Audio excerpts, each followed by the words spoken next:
Bagal services सुरक्षितेची खरी साथ। आरोग्य विमा, वाहन विमा, टर्म इन्शुरन्स, जीवन विमा, म्युच्युअल फंड, गुंतवणूक, सर्व कंपन्यांची विमा व क्लेम सुविधा। आमचा पत्ता shop number 26, metro complex, Kuldan road, Karjat. संपर्क क्रमांक 9011400903। एक वेळ अवश्य भेट द्या। बागल सर्व्हिसेस, तुमच्या आर्थिक सुरक्षितेचा विश्वासू साथीदार।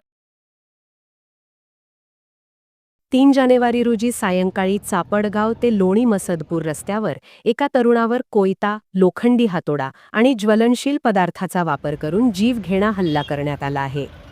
जुन्या वादातून हा थरकाप उडवणारा प्रकार घडल्याची माहिती समोर येत आहे। हल्ल्यात जखमी झालेल्या तरुणाचे नाव शरद अंकुश निंबाळकर, वय 36 वर्षे, राहणार लोणी मसदपूर असे आहे। ते हळगाव येथील बारामती ॲग्रो युनिटमध्ये काम करत असून कामावरून सायंकाळी 5:30च्या सुमारास दुचाकीवरून घरी परतत होते। यावेळी चापडगाव शिवारात शिवदास रामचंद्र यादव, राहणार आंबी जळगाव, तालुका कर्जत, याने त्यांना अडवण्याचा प्रयत्न केला। निंबाळकर न थांबता पुढे निघून गेल्यानंतर तोंडाला मास्क लावलेल्या 6 जणांनी दुचाकीने पाठलाग करत त्यांना धडक दिली आणि खाली पाडल्यानंतर अमानुष मारहाण केली।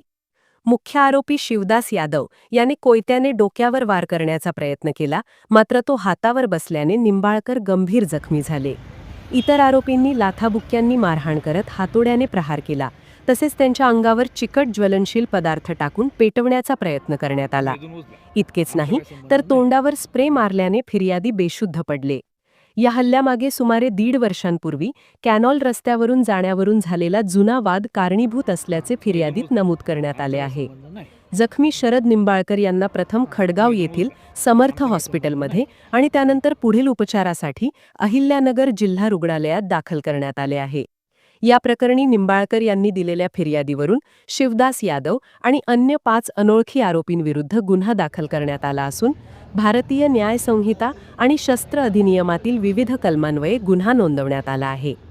पोलीस निरीक्षक सोपान शिरसाट यांच्या मार्गदर्शनाखाली पुढील तपास सुरू आहे। तालुक्यात पुन्हा एकदा वाढती गुन्हेगारी आणि कायदा सुव्यवस्थेचा प्रश्न ऐरणीवर आला असून आरोपींना लवकरात लवकर अटक करण्याची मागणी नागरिकांतून होत आहे।